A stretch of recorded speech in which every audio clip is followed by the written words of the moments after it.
ಹಿಂಡಲಗ ಜೈಲಿನ ಮೇಲೆ DGP raid.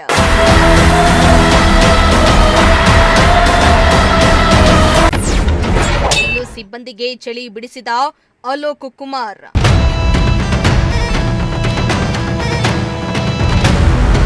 ಜೈಲಿನಲ್ಲಿ ನಡೀತಾ ಇರುವ ಅಕ್ರಮಗಳನ್ನು ತಡೆಗಟ್ಟುವ ನಿಟ್ಟಿನಲ್ಲಿ ಡಿಜಿಪಿ ಅಲೋಕ್ ಕುಮಾರ್ ಮಹತ್ವದ ಹೆಜ್ಜೆಯನ್ನಿಟ್ಟಿದ್ದು, ಬೆಳಗಾವಿಯ ಹಿಂಡಲಗ ಜೈಲಿನ ಮೇಲೆ ದಿಢೀರ್ ರೇಡ್ ಮಾಡಿದ್ರು.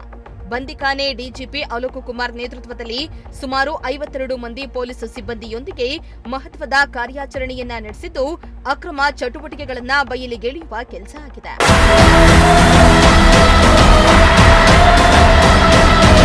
ಇನ್ನು ಡಿಜಿಪಿ ಅಲೋಕ್ ಕುಮಾರ್ ನೇತೃತ್ವದಲ್ಲಿ ಸುಮಾರು 2 ಗಂಟೆಗಳ ಕಾಲ ಸರ್ಚಿಂಗ್ ನಡೆದಿದ್ದು, 2 ಶ್ವಾನಗಳ ಸಹಾಯದಿಂದಾಗಿ ಕೈದಿಗಳ ಸೆಲ್ಗಳನ್ನ ಇಂಚಿಂಚು ಬಿಡದೆ ಜಾಲಾಡಿದ್ರು.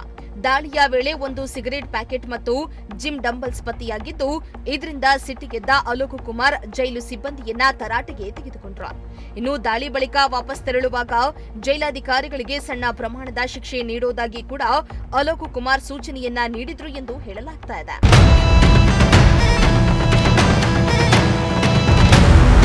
ಇನ್ನು ರೇಡ್ ಬಳಿಕ ಮಾತನಾಡಿದ ಡಿಜಿಪಿ ಅಲೋಕ್ ಕುಮಾರ್, ಜೈಲುಗಳಲ್ಲಿ ನಡೀತಾ ಇರುವ ಅಕ್ರಮ ಚಟುವಟಿಕೆಗಳನ್ನು ತಡೆಯಲು ದಿಢೀರ್ ದಾಳಿಗಳು ಮುಂದಾಗ್ತಾ ಇವೆ ಎಂದು ಎಚ್ಚರಿಕೆಯನ್ನ ನೀಡಿದ್ರು. ಅಲ್ಲದೆ ಜೈಲು ಸಿಬ್ಬಂದಿಯ ನಿರ್ಲಕ್ಷ್ಯದ ವಿರುದ್ಧ ಅಸಮಾಧಾನವನ್ನ ವ್ಯಕ್ತಪಡಿಸಿದ್ರು.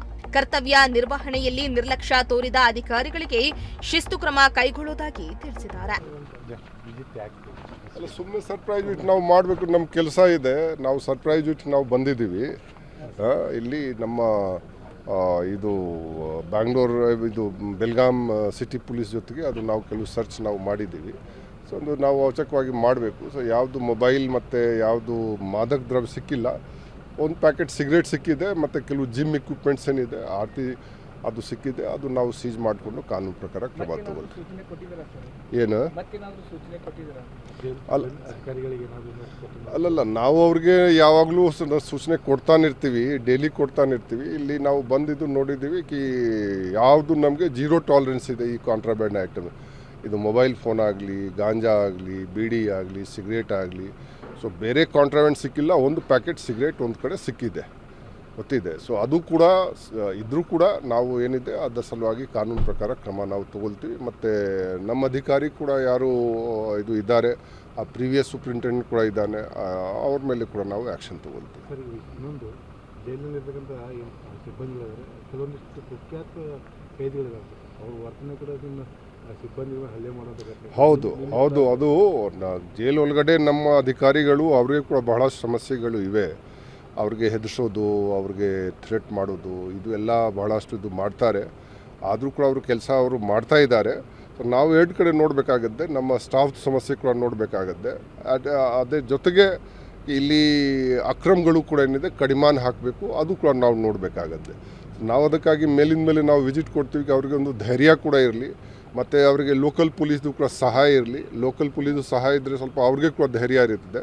ಸೊ ಅವ್ರ ಜೊತೆಗೆ ಕೈ ಜೋಡಿಸ್ಕೊಂಡು ರೇಡ್ ಮಾಡಿದ್ದಾರೆ, ಬೇರೆ ಮಾಡಿದ್ದಾರೆ. ಮತ್ತು ಒಳಗಡೆ ಏನೋ ನೊಟೋರಿಯಸ್ ಕುಖ್ಯಾತ ಅವರು ಕೈದಿಗಳು ಇದ್ದಾರೆ, ಅವರಿಗೆ ಸ್ವಲ್ಪ ಭಯ ಇರ್ತದೆ. ಸೊ ಈಗ ಬೆಲ್ಗಾಂ ಕಮಿಷನರ್ ಅವರು ಬೆಳಿಗ್ಗೆ ಕೂಡ ಒಂದು ಸರ್ತಿ ಇದು ಚೆಕ್ ಮಾಡಿಸಿದ್ರು. ಈಗ ಕೂಡ ನಮ್ಮ ಜೊತೆಗೆ ಅವ್ರದ್ದು CCB, ACP ಮತ್ತು ಬೇರೆ ಅಧಿಕಾರಿಗಳು ಬಂದು ಅವರು ಸರ್ಚ್ ಮಾಡಿದ್ದಾರೆ. ಇನ್ನು ಇತ್ತೀಚಿನ ದಿನಗಳಲ್ಲಿ ಜೈಲುಗಳಲ್ಲಿ ಅವ್ಯವಸ್ಥೆ, ಅಕ್ರಮಗಳ ಬಗ್ಗೆ ದೂರುಗಳು ಕೇಳಿಬರ್ತಾ ಇದ್ದು, ಡಿಜಿಪಿ ಏಕಾಏಕಿ ರೈಡ್ ಮಾಡಿ ಜೈಲು ಸಿಬ್ಬಂದಿಗೆ ಹಾಗೂ ಅಕ್ರಮದಲ್ಲಿ ಭಾಗಿಯಾಗುವ ಕೈದಿಗಳಿಗೆ ನಡುಕವನ್ನ ಹುಟ್ಟಿಸಿದ್ದಾರೆ. ಮುಂದಿನ ದಿನಗಳಲ್ಲಿ ಜೈಲುಗಳಲ್ಲಿ ಅಕ್ರಮಗಳು ಕಡಿಮೆಯಾಗುತ್ತಾ ಎಂಬುದನ್ನ ಕಾದು ನೋಡಬೇಕಾಗಿದೆ. News desk, Prajashakti TV, Tumakuru.